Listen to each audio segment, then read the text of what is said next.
Next students, anomalous behaviour of fluorine, यानी कि first member of group 17 का different behaviour कैसे।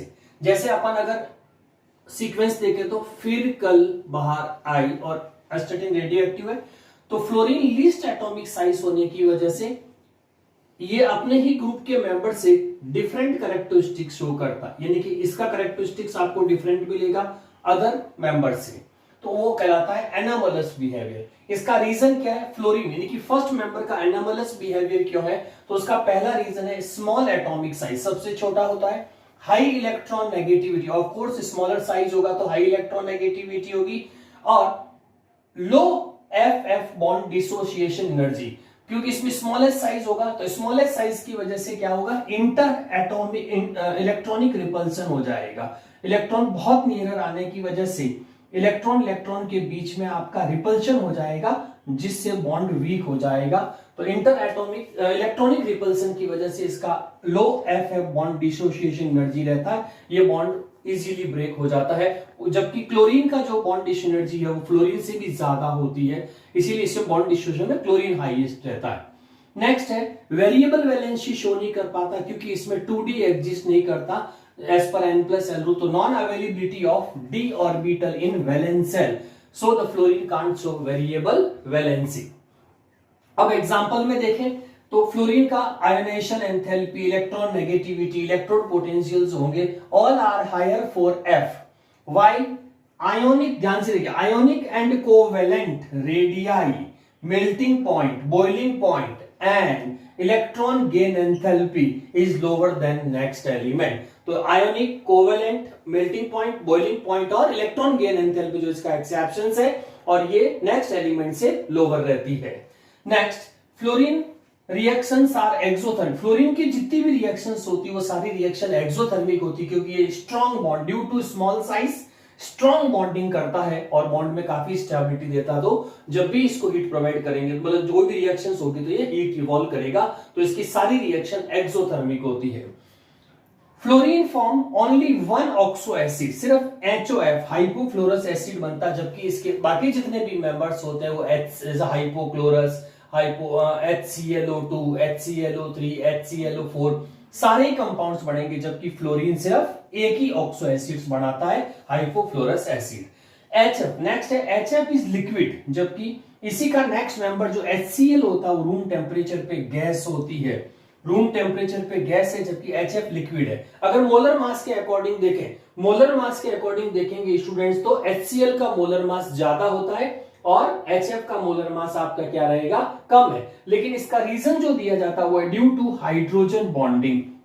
स्टूडेंट, हाइड्रोजन बॉन्डिंग के बारे में अपने डिस्कस किया था, hydrogen versus more electronegative elements like fluorine, oxygen, nitrogen, इनमें हाइड्रोजन बॉन्डिंग होती है। तो यहां पे आपका जो HF है वो क्या करेगा, अपने ही मॉलिक्यूल के साथ में सेल्फ एसोसिएशन कर देगा, due to negativity differences pole create होंगे, और पोल की वजह से जो इंटरमॉलिक्यूलर फोर्स क्रिएट होता है इसको अपन क्या बोलते हैं, हाइड्रोजन बॉन्डिंग, और इस सेल्फ एसोसिएशन की वजह से HF की फिजिकल स्टेट गैस से लिक्विड फॉर्म में आ जाती है, और रीजन अपन इसमें जो देंगे वो हाइड्रोजन बॉन्डिंग होगी, तो that is called anomalous behaviour of fluorine.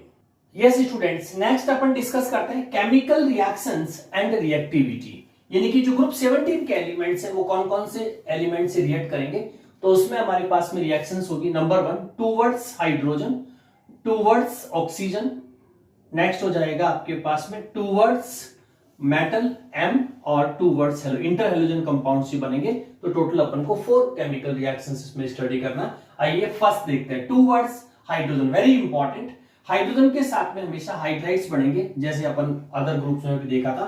तो इसमें वैलेंसी जो होती है स्टूडेंट्स, इसमें -1 रहेगी, तो हाइड्रोजन के साथ क्रॉस मल्टीप्लाई करोगे तो HF, HCl, HBr और HI बन जाएगा। HB proceed from top to bottom की तरफ जाते हैं, तो इसके अंदर एटॉमिक साइज आपकी क्या होती जाएगी स्टूडेंट्स, इंक्रीज होती जाएगी।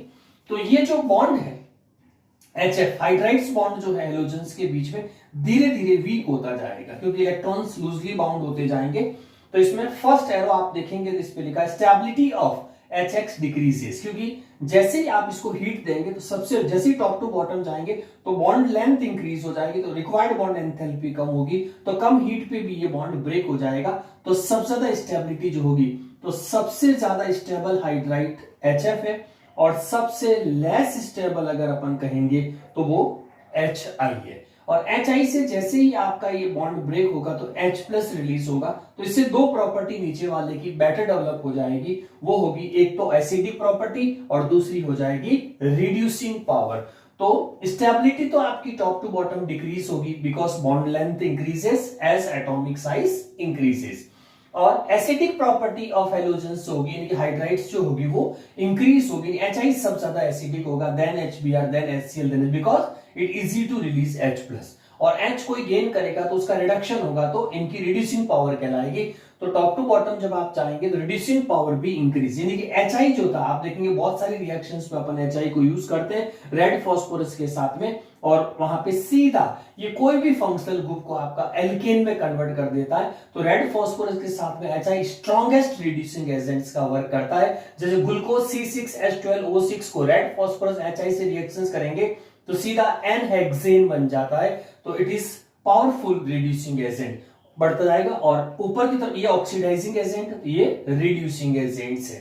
अब अपन नेक्स्ट प्रैक्टिकल डाटा पे डिस्कस करते हैं melting point and boiling point. Students, HF के केसेस में इसका इंटर एटॉमिक इलेक्ट्रॉनिक रिपल्सन की वजह से इसका बॉन्ड जो होगा, यानी कि ये बहुत ज्यादा जो है इंटरमोलिकुलर फोर्स स्ट्रॉन्गर नहीं कर पाएगा, और इस वजह से इसका मेल्टिंग पॉइंट और बॉइलिंग पॉइंट अपने मेंबर के कंपैरेटिवली काफी कम रह जाता है।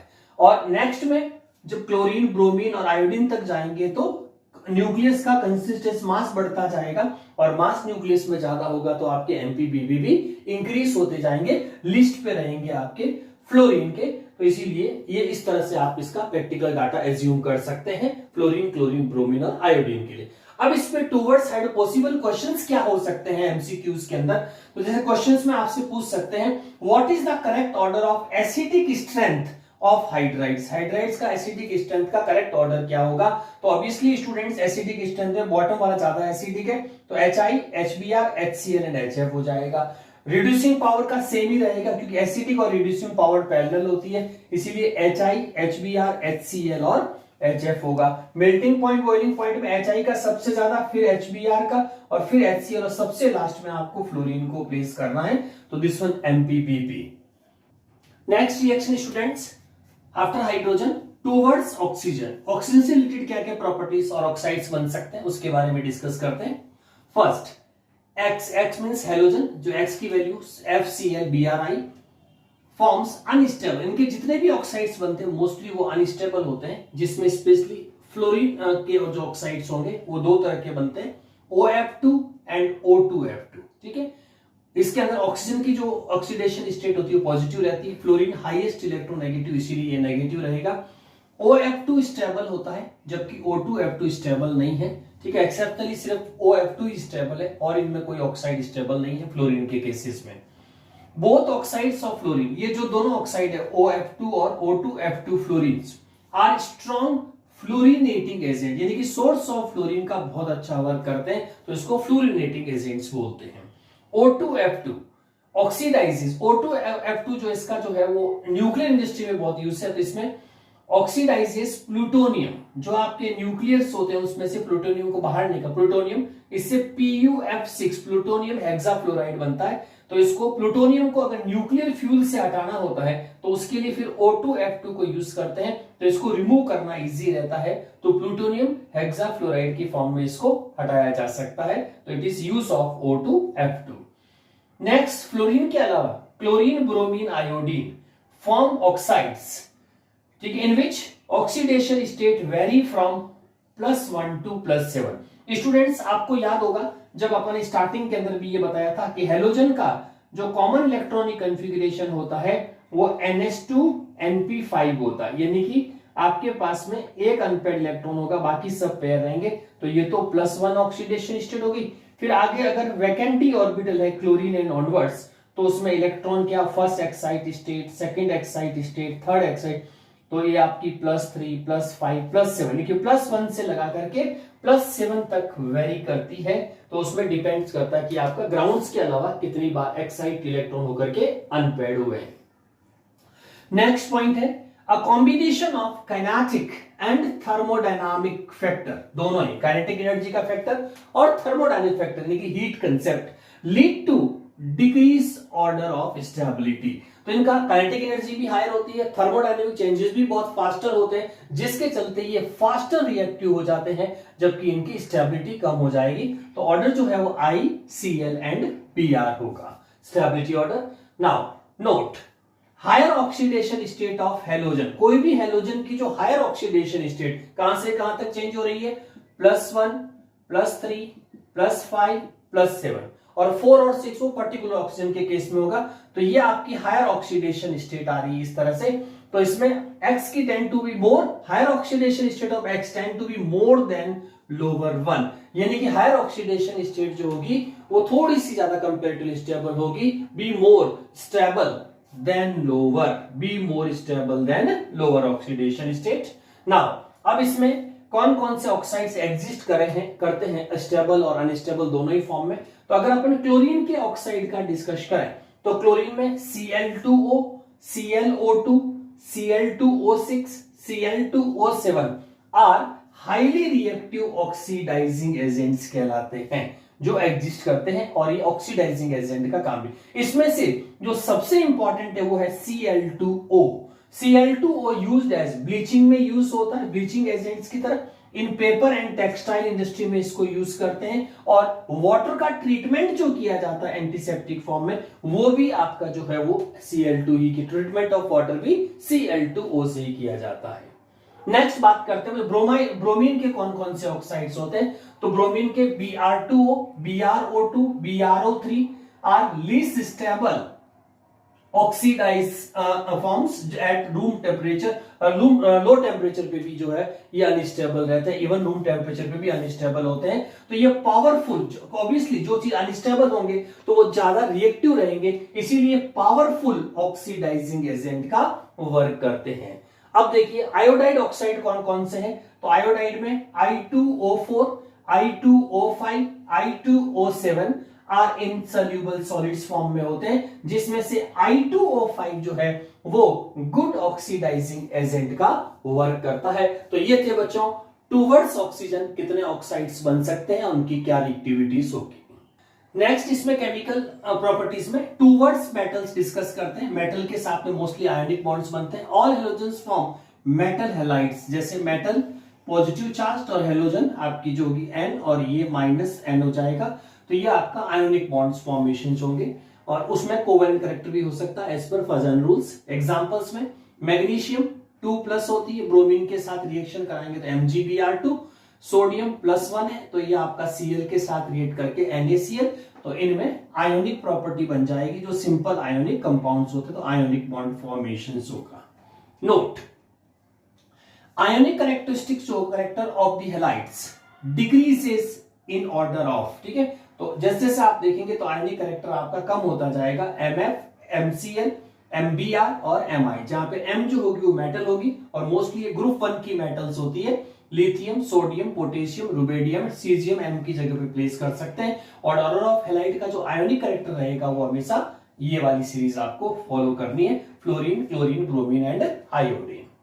Next note students, if metal exhibit, अगर किसी मेटल की एक से ज्यादा ऑक्सीडेशन स्टेट है, exhibit more than one oxidation state, the halides in higher oxidation, बहुत ध्यान से देखिए student, halides in higher oxidation state will be more covalent than lower oxidation state, यानी कि जो हायर ऑक्सीडेशन स्टेट वाले होंगे वो ज्यादा कोवेलेंट होंगे किससे, लोअर ऑक्सीडेशन। ये सारे एमसीक्यू के क्वेश्चन है बच्चों, एग्जांपल से समझिए।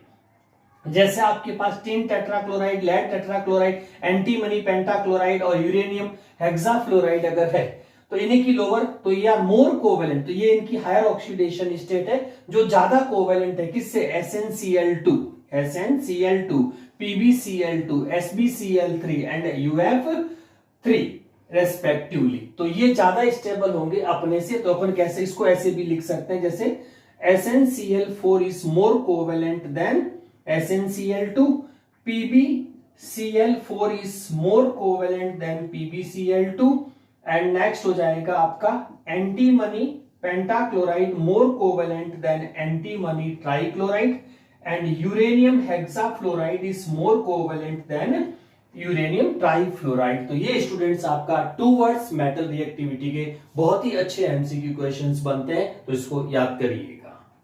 यस स्टूडेंट, नेक्स्ट रिएक्शन है टू वर्ड्स हेलोजेंस। हेलोजन आपस में भी जो कंपाउंड्स बनाते हैं उनको इंटर हेलोजेंस कहते हैं। तो हेलोजेंस कंबाइन अमंग themselves, ठीक है, high attraction force, high electronegativity to form number of compounds, and these compounds are known as interhalogens compounds. उनको इंटरहेलोजन कंपाउंड्स बोलेंगे। और इसका रिप्रेजेंटेशन कैसे करेंगे? तो as we know the oxidation state कौन कौन सी है, +1, +3, +5, +7।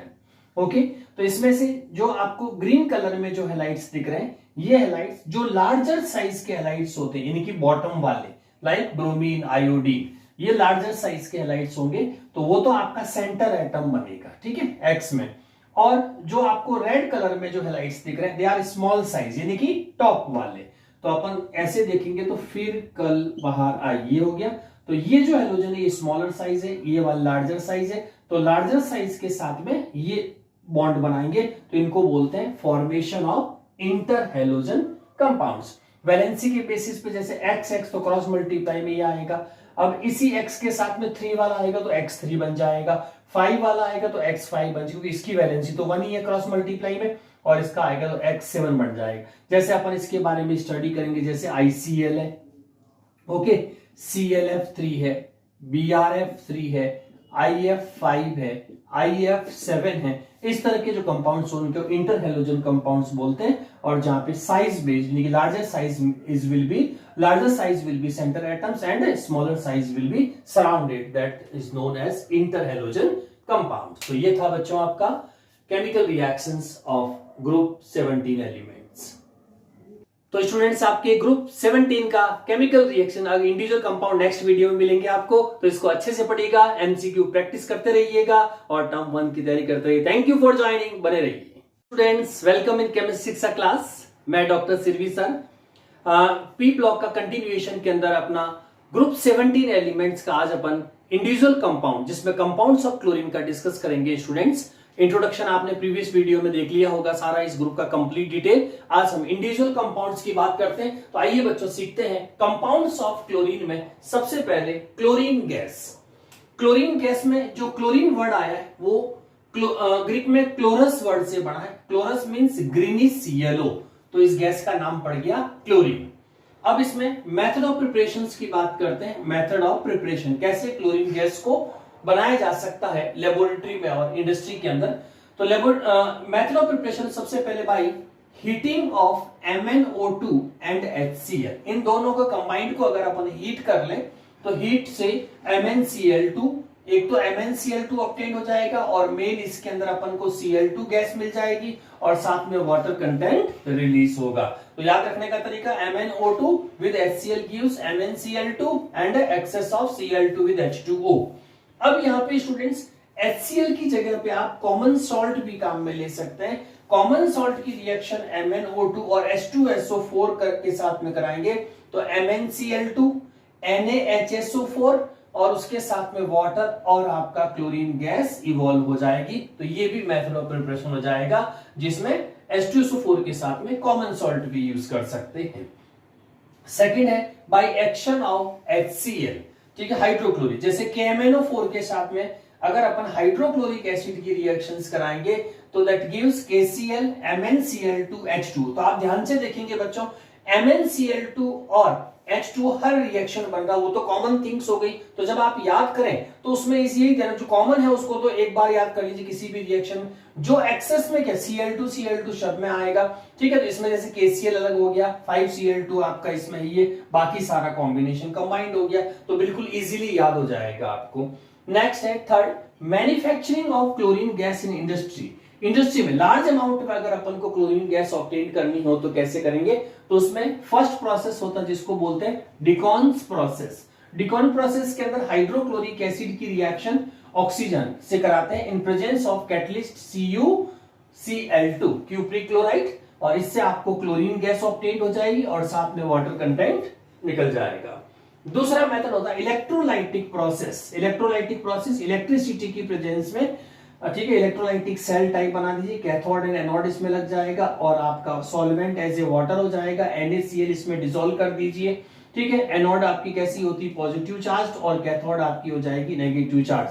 तो Cl2 Cl माइनस है तो ये एनोड पे रिलीज हो जाएगी, तो एनोड पे आपका Cl गैस रिलीज हो जाएगा और सोडियम का डिपोजिशन आपका किस पे हो जाएगा, कैथोड पे। तो इस तरह से इलेक्ट्रोलाइटिक प्रोसेस का NaCl के साथ में भी हम Cl2 गैस ऑब्टेन कर सकते हैं। अब प्रॉपर्टीज की बात करें, क्लोरीन गैस की क्या क्या प्रॉपर्टीज हो सकती है, तो ग्रीनिश येलो गैस सबसे पहले एंटिटी इसकी ग्रीनिश येलो गैस है। दूसरा 2.5 times heavy than air, air से लगभग 2.5 टाइम्स ज्यादा हैवियर होती है और सोल्यूबल इन H2 होती है। ये इसकी मेन प्रॉपर्टीज होती है क्लोरीन गैस की। यस स्टूडेंट्स, नेक्स्ट क्लोरीन के अंदर अपन chemical reactions of Cl2 discuss कर रहे हैं। इसमें फर्स्ट है क्लोरीन गैस जो रिएक्ट करेगी with metal and non metal. Cl2 की मेटल नॉन मेटल से क्या प्रोडक्ट बनेगा, तो जो मेटल Na के साथ Cl2 रिएक्ट करे तो आयोनिक कंपाउंड NaCl फॉर्म हो जाएगा। फास्फोरस नॉन मेटल के साथ में Cl2 रिएक्ट करेगा तो PCl3 क्रिएट होगा, और सल्फर नॉन मेटल के साथ रिएक्ट करेगा तो मोनोसल्फोनिक क्लोराइड जो क्रिएट होगा H2Cl2। Next second, with hydrogen, hydrogen के साथ में H2HCl in presence of PV form hydrochloric acid HCl बन जाएगा, और कोई ऑर्गेनिक कंपाउंड जैसे C10H16 के साथ अगर Cl2 रिएक्ट करती है तो डिकम्पोज होकर के HCl और 10 कार्बन ऑब्टेन्ड होंगे। इसी तरह से स्टूडेंट्स थर्ड, विद एक्सेस, यहां पे बहुत इंपॉर्टेंट, वेरी इंपॉर्टेंट कर दीजिए इन दोनों रिएक्शंस को, विद एक्सेस ऑफ अमोनिया, अगर अमोनिया एक्सेस हो और Cl2 के नॉर्मल मोल्स हो तो उससे हमेशा अमोनियम क्लोराइड और N2 गैस ऑब्टेन्ड होगी। रिवर्स करें, यानी कि एक्सेस Cl2 हो जाए और नॉर्मल अमोनिया लेंगे तो हमेशा NCl ट्राइक्लोराइड फॉर्म बनेगी और साथ में HCl। तो इसमें आप ध्यान से देखेंगे बच्चों तो उसमें NH4Cl बनता है और इसमें NCl3 बनता है। तो ये डिफरेंस है एक्सेस विद अमोनिया और एक्सेस विद क्लोरीन, ठीक है। तो एक्सेस विद क्लोरीन को याद रखने की ट्रिक है कि इसमें NC एक्सेस क्लोरीन ऑब्टेन्ड होगी 3, जबकि इसमें 1 टाइप ही है। इसी तरह से नेक्स्ट भी वेरी इंपॉर्टेंट है, with cold and dilute NaOH, अगर क्लोरीन की reaction cold and dilute NaOH से कराते हैं तो NaOH with Cl2 gives NaCl और साथ में जो निकलेगा NaOCl, जिसको बोलते हैं सोडियम हाइपोक्लोराइट। क्या नाम देंगे इसको, सोडियम हाइपोक्लोराइट नाम देंगे NaOCl। तो ये इसका आइडेंटिटी प्रोडक्ट हो जाएगा। फिर इसी का रिवर्स, कोल्ड की जगह हॉट और डाइल्यूट की जगह कंसंट्रेट NaOH लेंगे तो इसमें NaOH विद कंसंट्रेट अगर Cl2 से रिएक्ट करेगा तो उसमें NaCl के साथ में NaClO3 बनेगा, जिसको सोडियम क्लोरेट बोलते हैं, सोडियम क्लोरेट। तो सोडियम क्लोरेट बनेगा, और ये रिएक्शन जो होती, चूंकि इसमें क्लोरीन की ऑक्सीडेशन स्टेट आपकी अलग अलग आ रही है सबके अंदर, इसीलिए इस रिएक्शन को डिस्प्रपोर्शनेट रिएक्शंस भी बोलते हैं, ठीक है। नेक्स्ट देखिए, with dry slagged lime, dry slagged lime के साथ अगर अपने क्लोरीन की रिएक्शंस कराते हैं, यानी कि कैल्शियम हाइड्रोक्साइड विद Cl2, तो यहां पे कैल्शियम हाइड्रोक्साइड क्या कहलाएगा, ड्राई स्लैग्ड लाइम। इससे अगर आप Cl2 की रिएक्ट करेंगे तो CaO होल ट्वाइस CaCl2H2, और ये जो CaOCl होल ट्वाइस है ये कहलाता है ब्लीचिंग पाउडर। याद कर लीजिए बच्चों फॉर्मूला, वेरी इंपॉर्टेंट, ठीक है। नेक्स्ट रिएक्शंस विद हाइड्रोकार्बन, अगर अपन जैसे मीथेन का क्लोरीनेशन कराते हैं यूवी की प्रेजेंस में तो मिथाइल क्लोराइड और HCl ऑब्टेन्ड होगा। इसी तरह से अनसैचुरेटेड हाइड्रोकार्बन जैसे इथेन की रिएक्शन अगर अपन Cl2 से कराते हैं तो 1,2 डाइक्लोरो इथेन ऑब्टेन्ड हो जाएगा।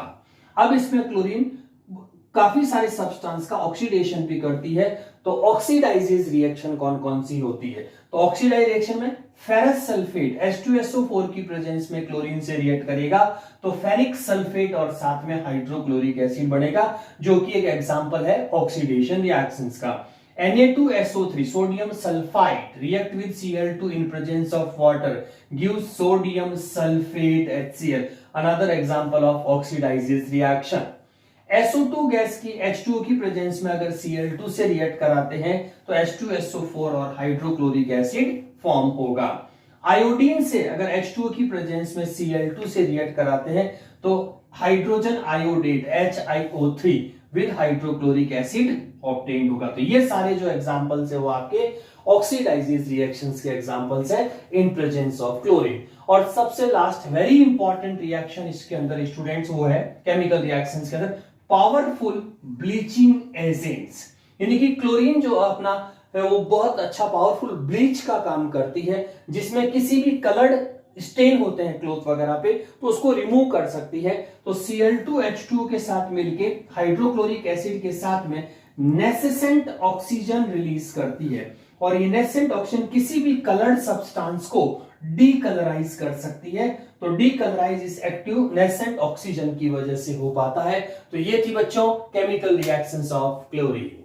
यस स्टूडेंट्स, केमिकल रिएक्शंस के बाद क्लोरीन से रिलेटेड कुछ इंपॉर्टेंट पॉइंट्स जो अपन को ध्यान रखना है, जिसमें composition of bleaching powder, complete powder का कंपोजिशन क्या होगा। तो उसमें ब्लीचिंग पाउडर में CaOCl2 with calcium chloride and small amount of calcium hydroxide with H2O is called composition of bleaching powder. Second point, chlorine in H2O on standing, अगर अपन water के अंदर कोई ऐसी येलो टाइप कोई भी इम्प्योरिटीज है तो उस क्लोरीन के साथ स्टैंड करते हैं तो it's yellow colour due to formation of hydrochloric acid and HOCl वो डिसअपीयर हो जाएगा, ब्लीच हो जाएगा उसके अंदर। और उसका रीजन होता है कि इसमें जो हाइपोहेलस एसिड बनता है HOCl गिव्स नेसेंट ऑक्सीजन, ये वापस खुद HCl में कन्वर्ट हो जाएगा और O as a nascent oxygen release हो जाएगी जो ऑक्सीडाइजिंग एजेंट का और ब्लीचिंग प्रॉपर्टीज शो करेगी, और इस वजह से आपका सोल्यूशन क्लियर हो जाएगा। नेक्स्ट है Cl2 bleach vegetables organic matter, सभी को ब्लीच कर सकती है in presence of moisture because it release nascent oxygen. और Cl2 का जो भी ब्लीच होगा वो परमानेंट इफेक्ट आएगा, ये भी अपन को इसमें लर्न रखना है। नेक्स्ट यूजेस, क्लोरीन का गैस का यूजेस क्या क्या। सबसे मेन यूज आपने देखा होगा वुड पल्प के अंदर, ब्लीच वुड पल्प, जिसमें paper, rayon, cotton industries, textile industry में भी इसको ब्लीच में यूज करते हैं। Extraction of gold and platinum के एक्सट्रैक्शन में भी प्रोसेस में भी आपका क्लोरीन यूज किया जाता है। Manufacturing of many drugs and organic solvents like CCl4 carbon tetrachloride, CHCl3 chloroform, DDT dichloro diphenyl trichloroethane. Next sterilising drinking water bacteria free करने के लिए उसको स्टरलाइज किया जा सकता है H2O को। रेफ्रिजरेटर में भी यूज होती है। टीयर गैस फॉर्मेशन के लिए भी इसको यूज कर, टीयर गैस क्लोरोफॉर्म को याद रखो, और क्लोरोफॉर्म में एक H की जगह पे, जैसे क्लोरोफॉर्म क्या होती है CHCl3, इसमें से एक H को रिमूव करके उसकी जगह NO2 लगा दो तो इसको क्लोरीटॉन बोलते हैं, that is called tear gas. And mustard gas में सबसे पहले 2 मोल ऑफ इथाइलिन लिख दीजिए, बीच में सल्फर और टर्मिनल पे Cl is called mustard gas. और फॉस्जीन गैस क्लोरोफॉर्म के ऑक्सीडेशन से जो बनती है उसमें भी इसका इंपॉर्टेंट, और डायरेक्टली भी फॉस्जीन गैस को जो COCl2 कहलाती है इसको भी प्रिपेयर किया जा सकता है विद हेल्प ऑफ क्लोरीन। तो ये थी बच्चों आपका complete chlorine detail. Yes students, next compound of chlorine में हाइड्रोजन क्लोराइड कंपाउंड को डिस्कस करेंगे जो HCl फॉर्म में है। मेथड ऑफ प्रिपरेशन, सबसे पहले मेथड्स देखते कौन कौन से मेथड से इसको बनाया जा सकता है। Lab method, NaCl common salt H2SO4 के साथ में रिएक्ट करेगा तो इससे sodium hydrogen sulphate and hydrochloric acid form होगा एट 420 केल्विन। और ये जो सोडियम हाइड्रोजन सल्फेट है इसको वापस से अगर अपन NaCl से रिएक्ट कराएंगे it gives sodium sulphate with formation of hydrochloric acid, तो हाइड्रोक्लोरिक एसिड फॉर्म हो जाएगा। और ये मेन मेथड है जिससे अपन HCl बनाते हैं। अब इसमें अगर कुछ मॉइस्चर कंटेंट रह जाता है तो HCl gas can be dried, इसको फ्री फ्रॉम मॉइस्चर किया जा सकता है by passing through concentrate H2SO4, क्योंकि H2SO4 आपका डिहाइड्रेटिंग एजेंट है और उससे आपका मॉइस्चर फ्री होकर के ड्राई फॉर्म में HCl मिल जाएगा।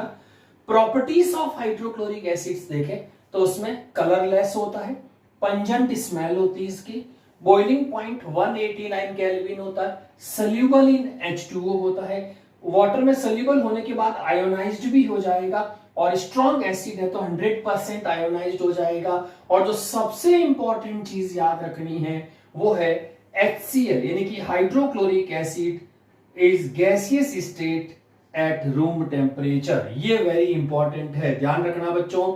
हाइड्रोक्लोरिक एसिड जो होता है रूम टेम्परेचर पे इसकी फिजिकल स्टेट गैस होती है, न कि लिक्विड। ये इंपॉर्टेंट क्वेश्चन है इसमें। आइए स्टूडेंट्स नेक्स्ट इसमें बात करते हैं केमिकल रिएक्शंस की। कौन कौन सी केमिकल रिएक्शंस पॉसिबल है। केमिकल रिएक्शंस से पहले अगर hydrochloric acid strong acid solvent H2O में रहता है तो ये एक्वस सॉल्यूशन जो होगा एक्वस फॉर्म में इस तरह से रहेगा, hydronium ion as well as chloride ion. Reactions, ammonium NH3 के साथ रिएक्ट कराते हैं तो ये व्हाइट फ्यूम्स देगी due to formation of NH4Cl। ठीक है, HCl की रिएक्शन अमोनिया से कराएंगे तो व्हाइट फ्यूम्स क्रिएट होती है टेस्ट ट्यूब पे या बीकर के अंदर, तो इट मींस उसमें NH4Cl फॉर्म होता है and it is identity of that reaction. Second very important, aqua regia formation जो होता है उसमें भी हाइड्रोक्लोरिक एसिड का बहुत इंपॉर्टेंट रोल होता है, जिसमें आप कैसे बनाएंगे एक्वारेजिया को। तो एक्वारेजिया की दो तरह के एसिड मिक्स करते हैं, जिसमें हाइड्रोक्लोरिक एसिड और नाइट्रिक एसिड होता है। इसका रेशियो ध्यान रखना है 3:1 होना चाहिए। ठीक है, हाइड्रोक्लोरिक एसिड का 3 पार्ट, HNO3 का 1 पार्ट होना चाहिए। तो इसका जो मिक्सचर बनेगा उसको बोलेंगे एक्वारेजिया। अब इसका यूज किया तो एक्वारेजिया जो होता है वो नोबल मेटल को डिसॉल्व करने के लिए होता है, क्योंकि बाकी किसी में भी नोबल मेटल जो होगी वो रिएक्ट नहीं करेगी, डिसॉल्व नहीं होगी। तो नोबल मेटल में गोल्ड और प्लेटिनम को डिसॉल्व करने के लिए, आयोनिक फॉर्म में लाने के लिए हमेशा एक्वारेजिया को यूज किया जाता है। तो गोल्ड जो होगा वो आपका HNO3 और HCl, जैसे H प्लस कॉमन हो गया, NO3 माइनस आइन और Cl माइनस आइन की प्रेजेंस में आयोनिक फॉर्म जो बनाएगा उसको बोलते हैं AuCl4 माइनस। ठीक है, गोल्ड टेट्राक्लोराइड फॉर्म में जो आयोनिक फॉर्म आएगी ये आयोनाइजेबल हो गया और साथ में बढ़ेगा NO और H2। तो मेन इसमें याद रखने वाली बात है AuCl4 माइनस फॉर्म होता है एक्वारेजिया के अंदर। प्लेटिनम जो होता है वो H आइन NO3 माइनस HCl के साथ में PtCl6, इसमें हेक्साक्लोराइड फॉर्म बनती है Cl2 माइनस और साथ में NO और H2O। तो मेन जो इसमें याद रखना आयोनाइजेबल फॉर्म ऑफ गोल्ड का फॉर्मूला और आयोनाइजेबल फॉर्म ऑफ प्लेटिनम का फॉर्मूला अपन को याद होना चाहिए। तो गोल्ड का होगा AuCl4 माइनस और प्लेटिनम का होगा PtCl6। चलिए property number 3, HCl decomposes salt of weak acid. Weak acid के सॉल्ट को ये डिकम्पोज कर देता है। एग्जांपल के तौर पे जैसे सोडियम कार्बोनेट हाइड्रोक्लोरिक एसिड के साथ में NaCl H2O और Cl2 में डिकम्पोज होता है। सोडियम बाइकार्बोनेट या सोडियम हाइड्रोजन कार्बोनेट भी हाइड्रोक्लोरिक एसिड के साथ में NaCl H2O और CO2 में डिकम्पोज होता है। Sodium sulphide Na2SO3, sodium sulphide के हाइड्रोक्लोरिक एसिड की फॉर्म में NaCl H2O और SO2 गैस की फॉर्म में डिकम्पोज होता है। यूजेस की बात करें हाइड्रोक्लोरिक एसिड का क्या क्या यूज है, तो बहुत ही इंपॉर्टेंट रिएजेंट है। मैन्युफैक्चरिंग ऑफ Cl2 और NH4Cl में बहुत ही इंपॉर्टेंट यूज होता है। Extraction of glue from bones, bone से ग्लू को रिमूव करने के लिए भी, जो एक्सट्रैक्ट करने के लिए भी हाइड्रोक्लोरिक एसिड का यूज किया जाता है। बहुत सारी मेडिसिन्स के अंदर एसिड कैटालाइटिक प्रॉपर्टी के रोल प्ले करेगा। लेबोरेटरी रिएजेंट वेरी फेमस है हाइड्रोक्लोरिक, हर क्वालिटेटिव एनालिसिस के अंदर अपन इसको यूज करते हैं। अब यहाँ पे एक सबसे इंपॉर्टेंट नोट याद रखना है बच्चों, ठीक है, वो नोट ही है what happens when hydrochloric acid react with Fe। अगर हाइड्रोक्लोरिक एसिड Fe के साथ रिएक्ट करता है तो रिएक्शंस का रिजल्ट आता है FeCl2। Now the question is FeCl3 क्यों नहीं बनता, FeCl2 पे स्टॉप क्यों होता है, जबकि Cl3 तो ज्यादा स्टेबल है।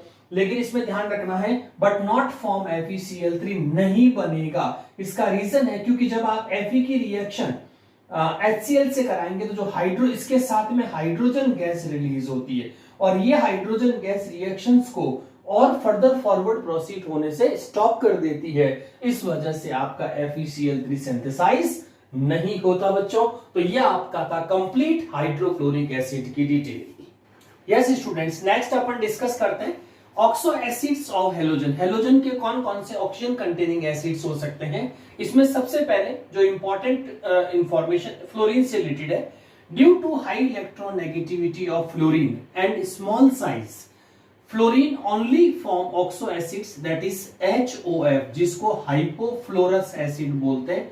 हाइपो, बाकी सब इसके अनस्टेबल होते हैं, सिर्फ हाइपोफ्लोरस एसिड जो होता है वही स्टेबल होता है, जबकि अदर मेंबर जो है वो नेक्स्ट ऑक्सो एसिड्स भी बनाते हैं वैलेंसी वाइज। तो पहला है halic acid, one valency of halogen, halic acid, जिसको हाइपोहेलस एसिड बोलते हैं, जिसमें H फ्लोरीन, क्लोरीन, ब्रोमीन और आयोडीन सबके हाइपोहेलस एसिड बनेंगे।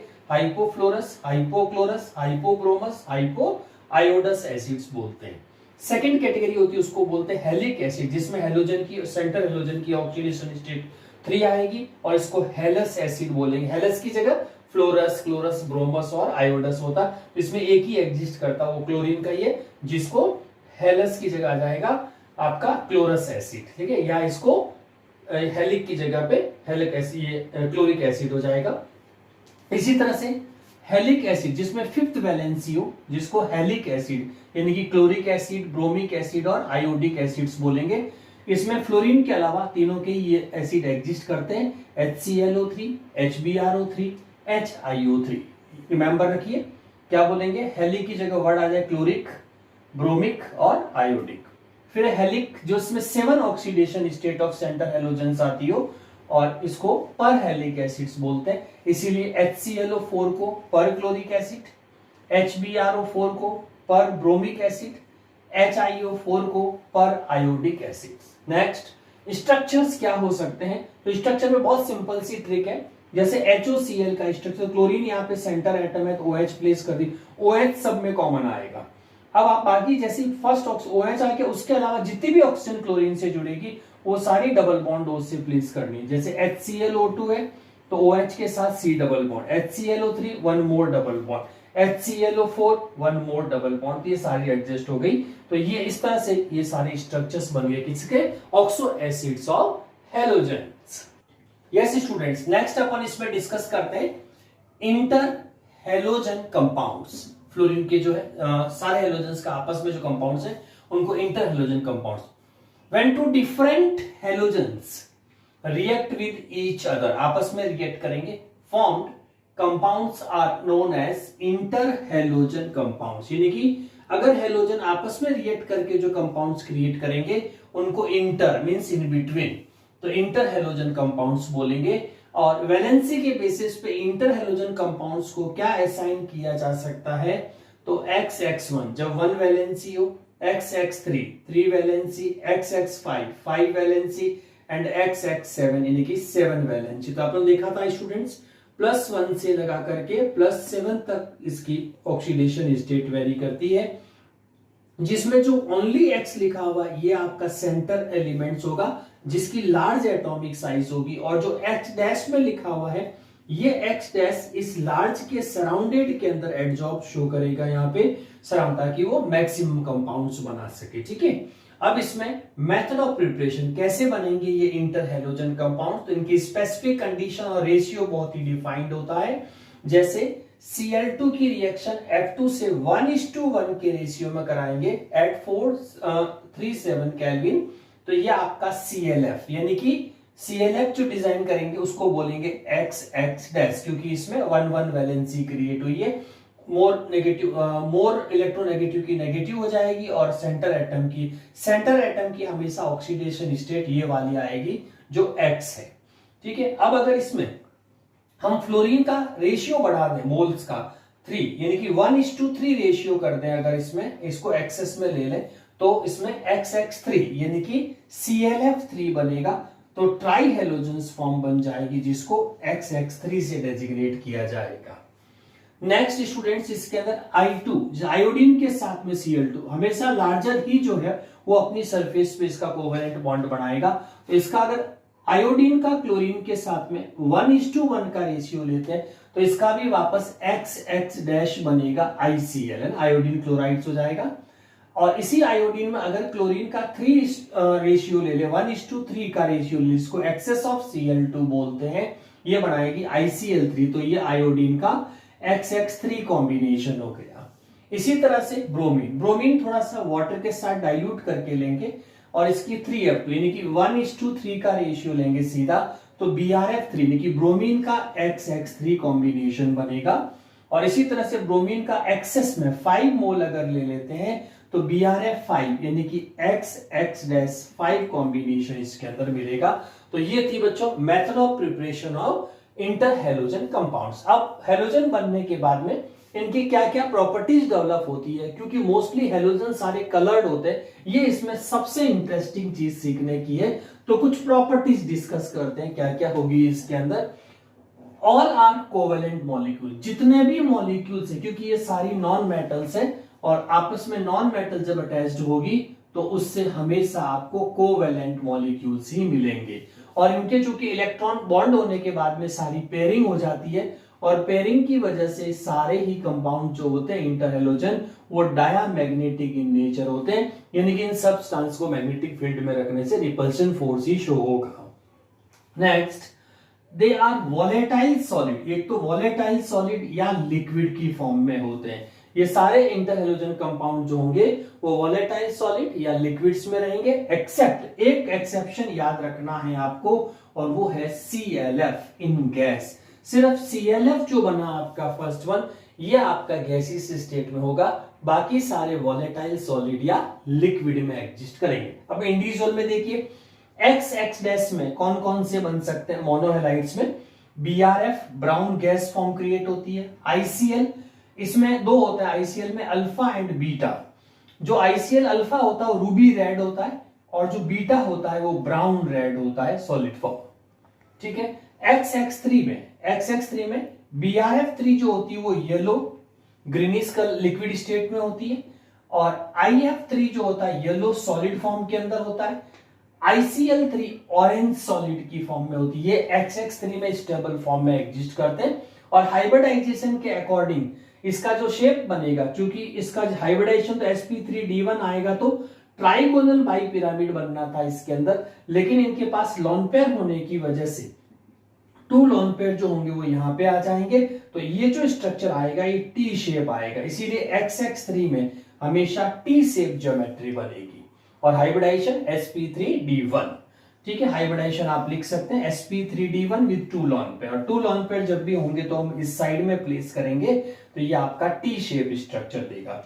XX5 में भी हाइब्रिडाइजेशन आपका यही आएगा, लेकिन इसमें आपका और कम हो जाएगा लॉन पेयर। IF5 जो होती है वो गैसियस फॉर्म में और सॉलिड एट 77 केल्विन पे होती है।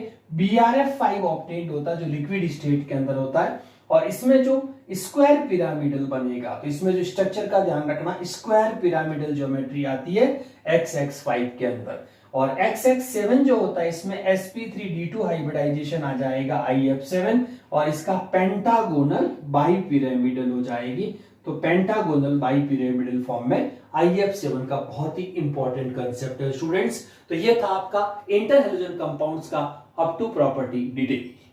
यस स्टूडेंट्स, नेक्स्ट अपन डिस्कस करते हैं इंटरहैलोजन कंपाउंड्स के अंदर केमिकल रिएक्शंस के बारे में। कौन कौन सी पॉसिबल केमिकल रिएक्शंस हो सकती है, तो आइए स्टडी करते हैं। All this undergoes hydrolysis, mostly जितने भी इंटरहैलोजन कंपाउंड्स होते हैं अगर उनका हाइड्रोलाइसिस करते हैं अपन गिविंग, तो अपन को हैलाइड आयंस ऑब्टेन्ड होंगे विच इज डिराइव्ड फ्रॉम, जो किससे ऑब्टेन्ड होंगे, स्मॉलर हैलोजन। जैसे आपके पास इंटरहैलोजन में अपन ने कहा था XX-, तो ये तो लार्जर साइज वाले होते हैं, ये स्मॉल साइज वाले होते हैं। तो जो स्मॉलर साइज वाले होते हैं वो अपन को देंगे हाइपोहेलाइट जो XX- से मिलेगा, हेलाइट जो XX-3 से मिलेगा, हेलेट जो अपन स्ट्रक्चर में भी डिस्कस किया XX5 से मिलेगा और पर हेलेट जो XX7 से मिलेगा जो स्मॉलर साइज है। अब जो लार्जर साइज होगा वो अपन को एनाइन हो, A9 derived from the larger halogen, तो जो लार्जर हैलोजन होगा वो एनाइन की फॉर्म में डिराइव्ड होगा और वो वाले सारे आपके कैटायनिक फॉर्म जो पॉजिटिव ऑक्सीडेशन स्टेट शो करेंगे। तो रिएक्शन वाइज देखें XX- विद H2 हाइड्रोलाइसिस करेंगे तो HX हैलोजन, तो देखो हैलाइड आयंस तो इसके बनेंगे और दूसरा हाइपोहेलस एसिड जो बनेगा HOCl साथ में, तो एक्स एक्स डैश यानी कि मोनोवैलेंट वाले जो भी होंगे, अगर उसका हाइड्रोलाइसिस कराते हैं तो एक्स एक्स डैश और HOX ऑब्टेन्ड होगा। अब इसमें एक बहुत ही important inter halogen compound molecular shape याद रखना, BRF3 बोरॉन, ये ब्रोमीन ट्राइफ्लोराइड फॉर्म जो होती है BRF3। इसका अगर स्ट्रक्चर देखें स्टूडेंट्स, क्योंकि हैलोजन है तो उनके पास में 3 बॉन्ड के 1 बॉन्ड के बाद तो 3 लॉन पेयर होते हैं, लेकिन 3 बॉन्ड के बाद 2 लॉन पेयर रिमेन्स बचेंगे। और उस 2 लॉन पेयर, और इसको किससे समझा सकते हैं अपन, वेस्पर थ्योरी से, यानी कि valence shell electron pair repulsion theory. उसके बेसिस पे अगर देखेंगे तो अगर अपने पास 2 लॉन पेयर होते तो हमेशा कॉर्नर ऑक्यूपाई होता है ट्राइगोनल बाई पिरामिडल के अंदर। तो इस ट्राइगोनल बाई पिरामिडल के अंदर आपका अगर 1 लॉन पेयर हो तो इस जगह पे प्लेस करेंगे, 2 लॉन पेयर तो ऑक्यूपाई कॉर्नर को ऑक्यूपाई करेंगे, तो पीछे ब्रोमीन आपका सेंटर एलिमेंट बन जाएगा। ये पिरामिड पे 2 फ्लोरीन हल्का सा रिपल्सन की वजह से ट्विस्ट होगा, और ये आपका एक, तो इसको जो यहाँ पे ये बॉन्ड ये तो कहलाएगा एक्सियल BRF, और ये वाला जो बॉन्ड होगा वो आपका इक्विटोरियल BRF बॉन्ड हो जाएगा। और ये जो आपको शेप दिख रहा है हल्का सा ट्विस्ट को बोलते हैं टी में भी band shape, not only T shape, T band shape, क्योंकि इस रिपल्सन की वजह से आपके इलेक्ट्रॉन हल्के से जो इस तरह से बेंड कर जाएंगे इलेक्ट्रॉन की रिपल्सन की वजह से, यहाँ का जो बॉन्ड पेयर होगा ये बॉन्ड पेयर स्ट्रेट नहीं रह पाएगा, पिरामिड्स के अंदर हल्का सा ट्विस्ट हो जाएगा, इसीलिए इसको टी बैंड शेप, नहीं तो ये स्ट्रेट टी आता अगर लॉन पेयर नहीं होते तो। ठीक है, तो इस तरह से ये स्ट्रक्चर्स बनेगा। तो अब आते हैं यूजेस, इंटर हैलोजन कंपाउंड्स के क्या मेन यूज हो सकते हैं। Inter halogen compounds can be used as a non aqueous solvent, non aqueous solvent का इसका बहुत इंपॉर्टेंट रोल प्ले होता है। Number 1, interhalogen compounds are very useful as a fluorinating agents, specially जो फ्लोरीन के कंपाउंड्स होते हैं उसमें फ्लोरिनेटिंग एजेंट्स की फॉर्म में बहुत ही ज्यादा यूजफुल होते हैं।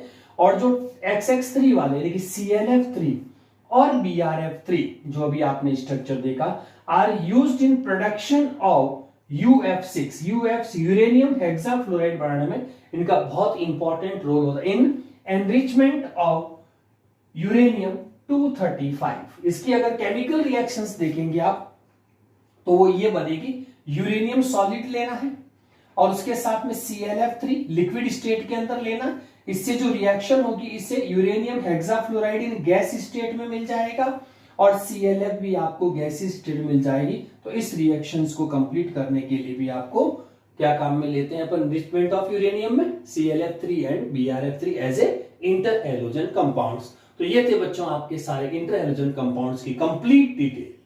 तो स्टूडेंट्स ये आपका ग्रुप 17 कंप्लीट होता है यहीं पे। तो आप इसके आगे के सारे MCQ क्वेश्चंस वगैरह प्रैक्टिस करिएगा अच्छे से, और इस वीडियो को अच्छे से कंटिन्यू वॉच करिए, बार बार उसको रिपीट करके देखिए, तो आपका कंसेप्ट एकदम क्लियर हो जाएगा। और उसके बाद NCERT के एक्सरसाइज क्वेश्चन, इन टेक्स्ट क्वेश्चंस और MCQ प्रैक्टिस मेंटेन रखिएगा, तो आपका बहुत अच्छा स्कोरिंग हो जाएगा, प्लस आपका कंसेप्ट बिल्ड हो जाएगा। थैंक यू फॉर ज्वाइनिंग, बने रहिएगा।